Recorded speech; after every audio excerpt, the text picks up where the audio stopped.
Good evening, Nigeria, and to the rest of the world, thank you for joining us here on the Ballot Box. The Ballot Box is a show specifically created to cover the presidential, gubernatorial, and State House of Assembly elections in 2019. So far, it's been very interesting. We already have the results from the presidential elections. It's being contested. It might go to courts. But specifically today, the gubernatorial and State House of Assembly elections were held. Joining me on this episode of the Ballot Box is my able editor at Pulse Nigeria, Jude Egbas. Hi, Osage. Nice to be here again. How are you doing, Jude? I'm cool. It's been a busy day for you. Yeah, as always. It's always a busy day at Pulse. Yeah. And so far, what has the atmosphere been like? I mean, covering the elections in general. Yes, voter apathy, which we'll talk about. Restiveness in some parts of Lagos and Nigeria as a whole now, talking because we have correspondence across the 29 states where this election is holding. So it's a mixed bag, sort of. Peace here, violence here. So yeah, the states where we expected that there will be some kind of restiveness and violence, we got that. We have a lot to talk about. Yeah. But first of all, voting is happening right now. I mean, has happened in 29 states, the gubernatorial and State House of Assembly, voting. For the gubernatorial votes, 29 states. It means 7 states are out. Yeah. Why? Yeah, because these states hold their elections at different times of different years. For instance, one state will hold its own election in November. The reason is because when the elections were held at the same time, some went into litigation. That means they didn't have to start their May 29 when everyone else started there. So they call it, INEC calls it off-season election. So it's staggered in those 7 states. And these 7 states include Ondo State, Bayelsa State, Edo State, Kogi State, Osun State, Ekiti State, and Anambra State. So 7 states. Yeah. Other than these 7 states, there was action going on in other 29 states. Yeah. So tell me, why should Nigerians lay as much importance to the state elections as they've done to the presidential elections? It's simple.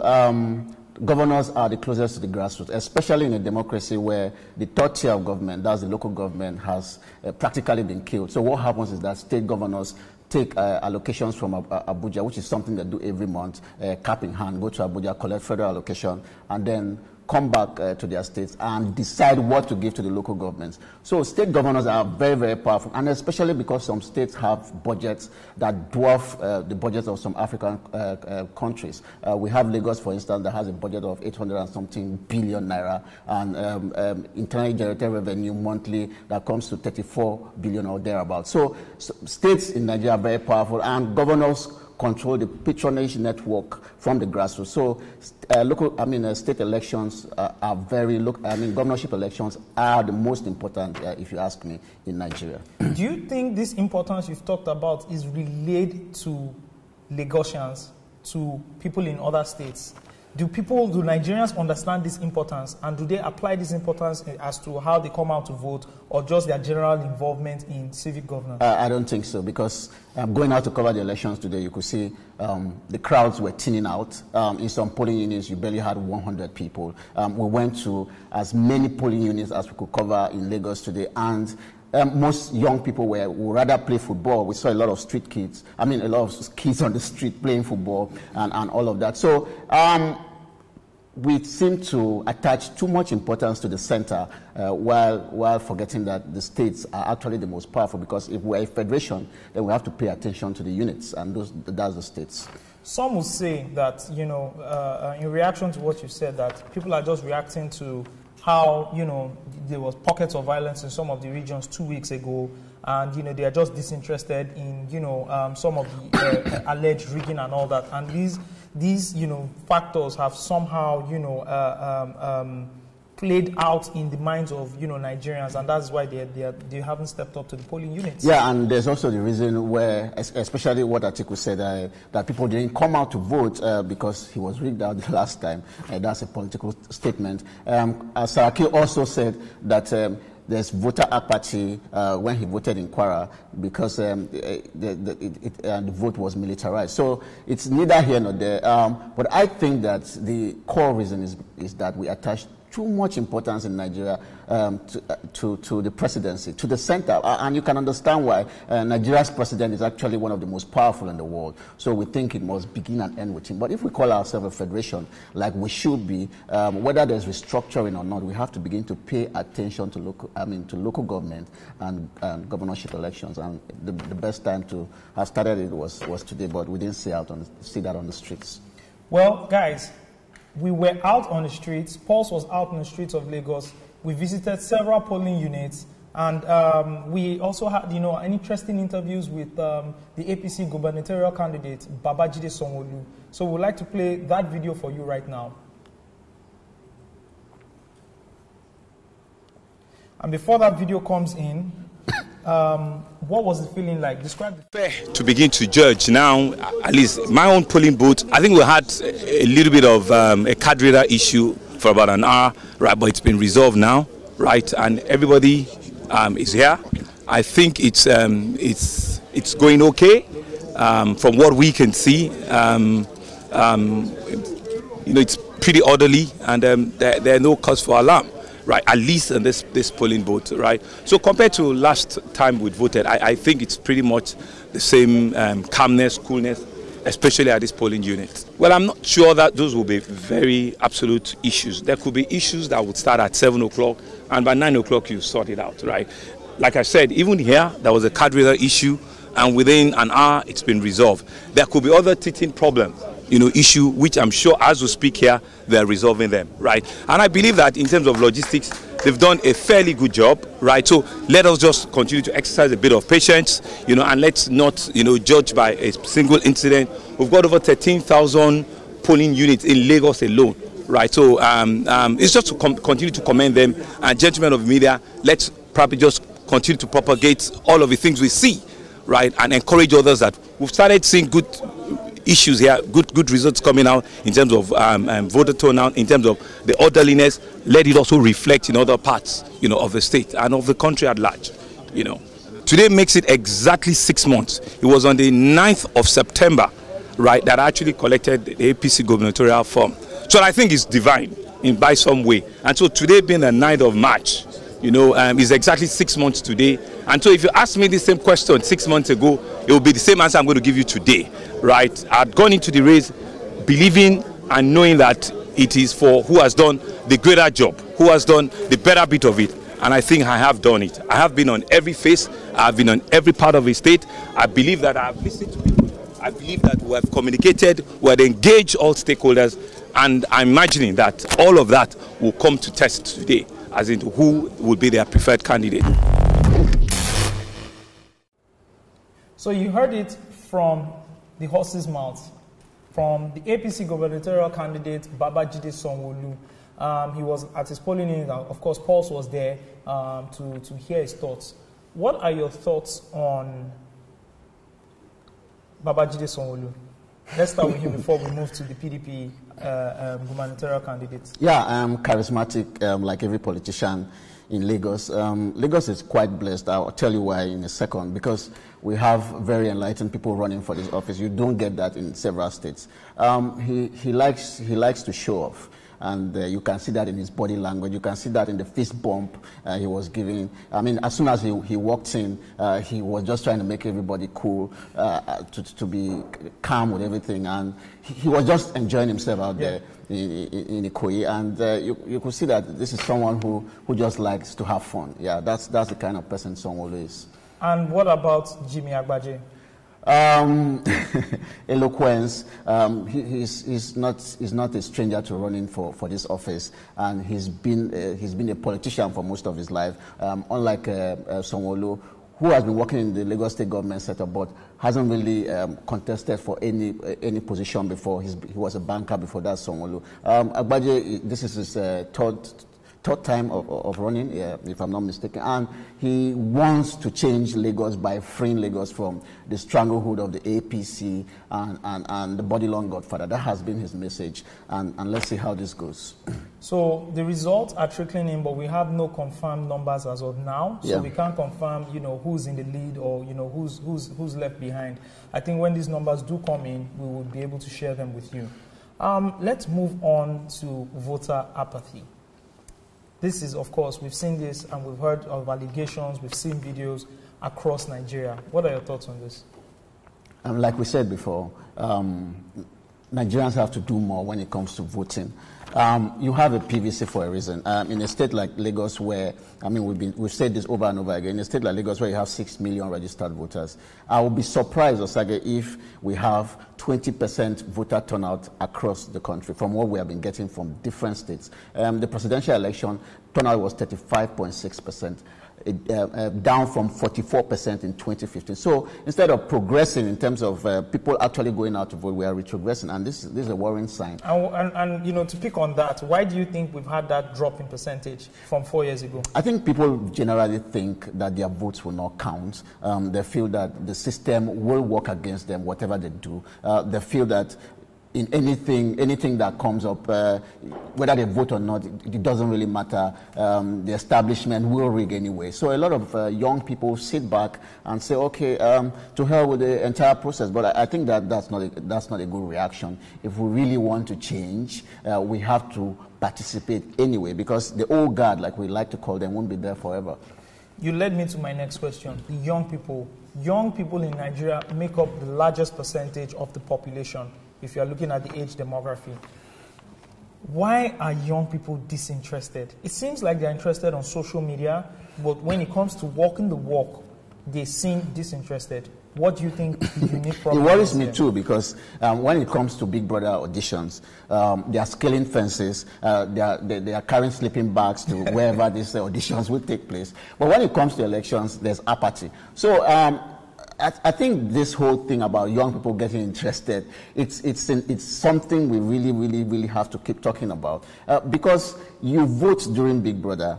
In fact, the turnout during Big Brother, if I have to put it that way, is always so massive. These are the same young people, especially in Lagos, who, when it comes to elections, they just sit it out and stay back home to watch Premiership football. So young people want this country to change for them, but they are not doing anything to change the system. So you can't change the system by sitting back and saying, let the old guy do whatever they like. So let's start to think of solutions. To solve this problem. You know, we must be a solution-driven society. Yeah. What would you identify as the fundamental errors or the monkey wrenches that have been thrown into these systems and not making it work? Why are young people disinterested? I think that's the area we should focus on. We've identified they're disinterested. We also know that they make up the large percentage. What are the fundamental problems here, and how do we start to fix them? I think the solution lies with young people. Yeah, I'll come back to that. The solution lies in people actually joining political parties. We run a democracy where there are 91 political parties. Ask any young person out there if he's supporting any political party, and he'll tell you probably not. I mean, which is why we should give props to the likes of Banky W and even Babajide Obanikoro, because he's also 37. They are joining political parties. You cannot change the system from outside. You have to be a card-carrying member of a political party and see how you can infiltrate the system. So until we begin to go for congresses, ward meetings, sit down with them when they talk, you can't actually change the system. You heard it, guys. You have to change the system by infiltrating the system. I think that's a very interesting, statement there. Let's talk to Nigerians. Let's see what they're saying. We talked to a couple of Nigerians, while they voted earlier this afternoon. And, they had some observations about their polling units and, what the experience was like with voting and all that. So we're going to go to that video right now and, just hear what Nigerians had to say. Ikosi Ishere, and we are in Ward E.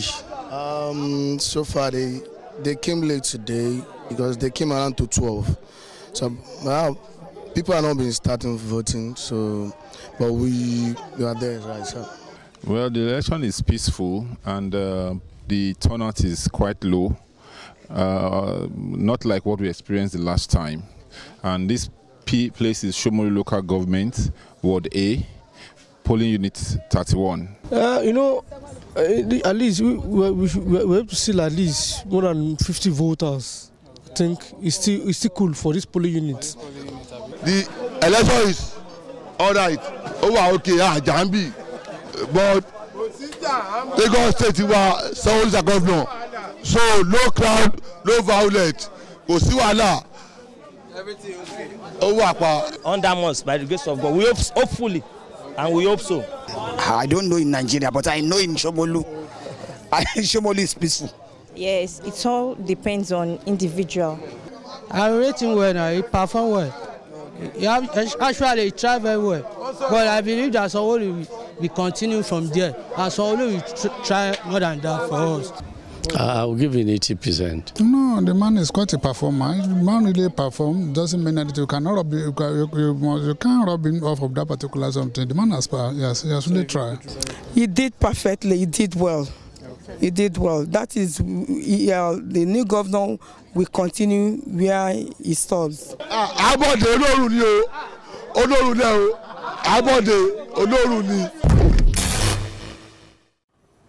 Welcome back, Nigeria, and to the rest of the world, welcome as well. Let's talk about the results trickling in gubernatorial elections, specifically Lagos State.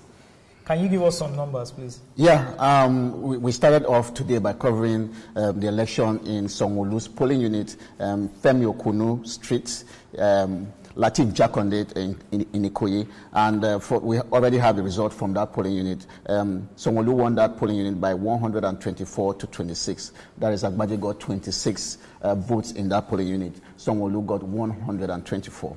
Okay, so this is the polling unit of the APC gubernatorial candidate, Babajide Sanwo-Olu. Yeah. He scored 126 votes. 124. 124 votes, while Jimmy Agbaje, the PDP gubernatorial candidate, scored 26. If I might say, Jude, these numbers are shockingly low.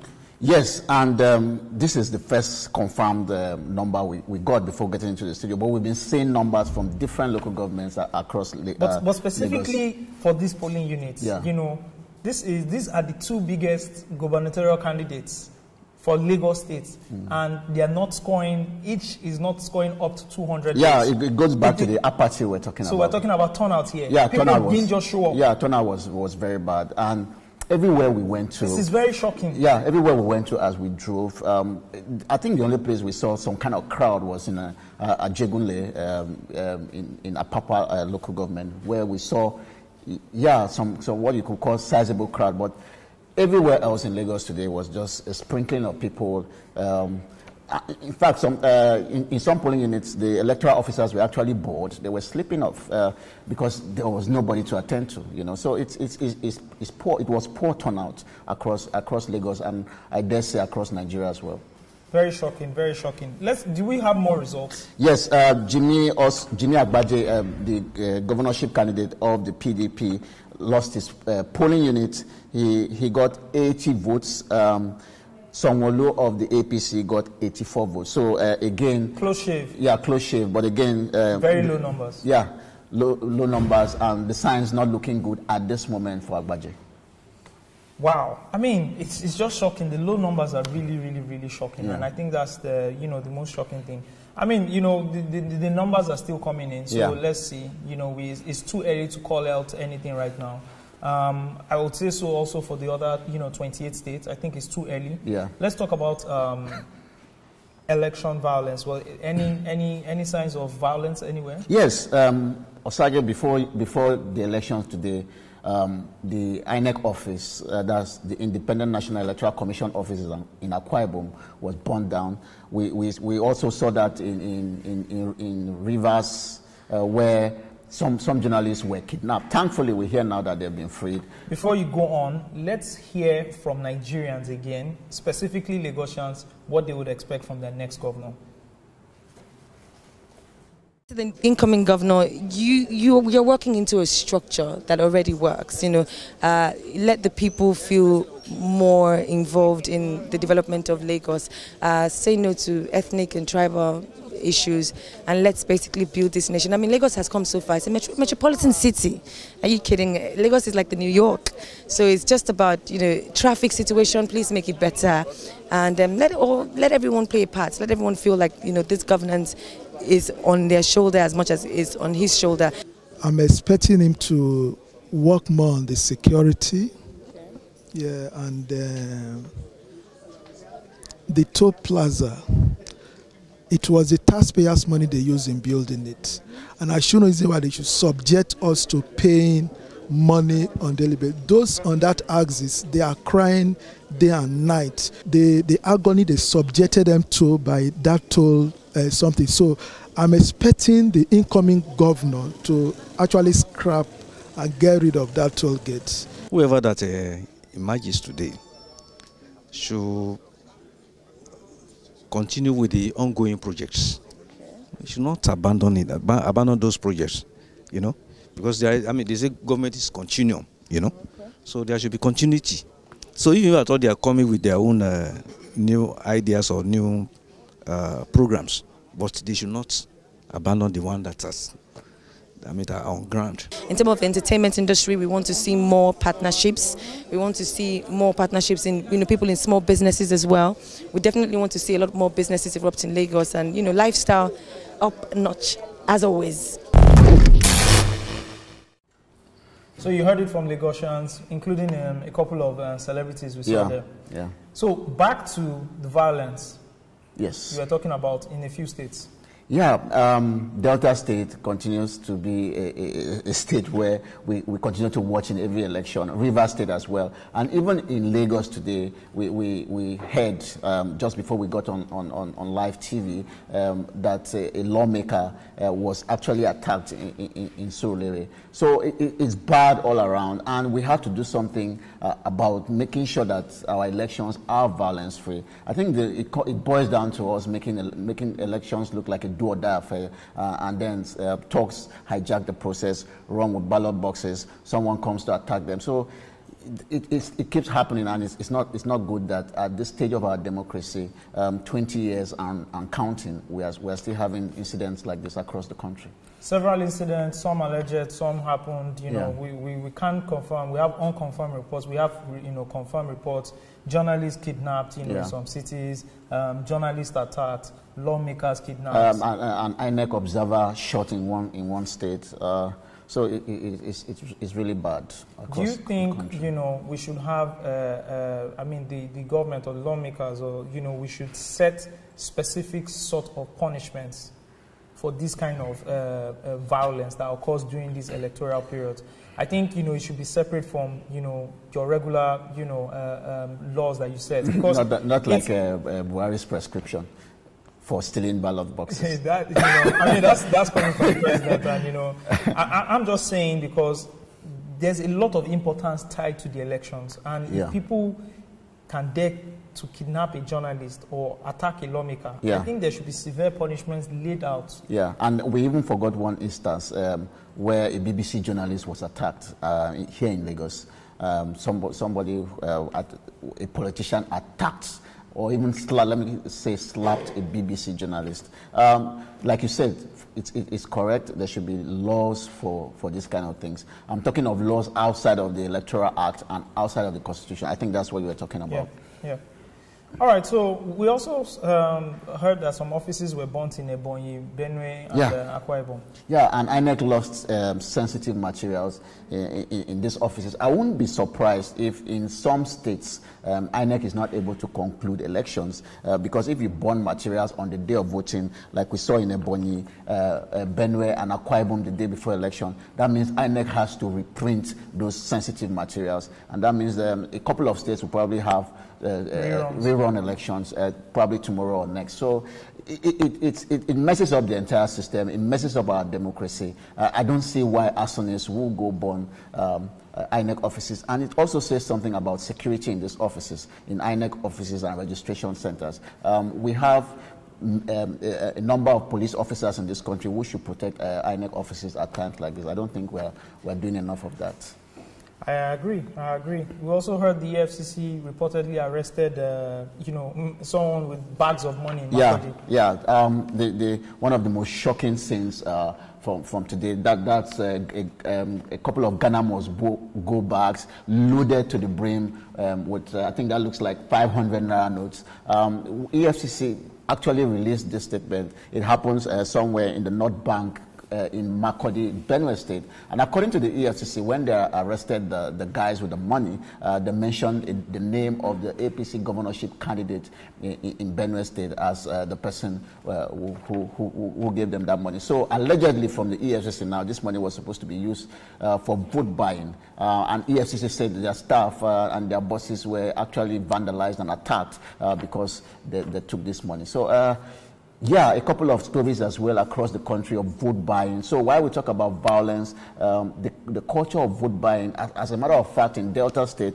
they were offering voters as little as 1,000 naira to vote for particular candidates. So vote buying is still... We also saw, you know, people giving out or receiving, you know, phones. Yeah. You know, torchlight phones if they voted for a specific candidate. And even before the election, if you can recall, we have seen sachets of rice and garri being given to induce voters before the election. So we have a lot of work to do, Osage, in terms of trying to clean up our electoral system and our democracy, and we still have a long way to go. We've talked about Lagos State and, you know, the head-to-head between Babajide Sanwo-Olu and Jimmy Agbaje. Let's also analyze a few other states like Akwa Ibom. Yeah, for Akwa Ibom, the APC has an interest in Akwa Ibom, and that's because that's an oil-producing state. The APC wants Akwa Ibom, and you could see that immediately after they lost the presidential election in Akwa Ibom, talking about the APC now, the day or PDP. two... No, the APC lost the election. They didn't secure Akwa Ibom for the presidential election. Yeah, for the presidential election. So as soon as that happened, they sent the vice president there to campaign. So it shows you how much the APC wants the state. And for Senator Godswill Akpabio, former governor of the state, winning this election for him is not just something he wants to just talk about. He's doing it for bragging rights because he wants to show the presidency that he can deliver his state to the APC. That is why Akwa Ibom looks like a violence-prone state right now. It's always been a war zone. So the battle for Akwa Ibom is between Nsima Ekere of the APC and the incumbent governor Udom Emmanuel. They are throwing everything. The APC and PDP are throwing practically everything to win, to get Akwa Ibom. So that's one state to watch as we continue the process. Another interesting state is Kwara State. Yes, Abdul Rahman of the APC, the governorship candidate of the APC, and Atunwa Razak of the PDP battling it out. From the figures I saw before coming here, it looks like it's also going to go to the APC. I mean, we can't confirm that right now, but it's a tough battle out there in Kwara, where we already know that Senate President Bukola Saraki lost that election. So that's another state to watch out for. I mean, we could go on and on and on and discuss, you know, more, but we'll have to save some for later. As these results are trickling in, be rest assured we would always come back to the ballot box to discuss and, you know, relay the information with you guys. Jude, it's always great having this chat with you. Same here. Yeah. Until next time, please stay tuned to Pulse on our website, www.pulse.ng. On our social media platforms, it's at Pulse Nigeria 247. You get the freshest, informative, entertaining, and innovative content. Till next time, I'd like to say bye-bye. Thank you.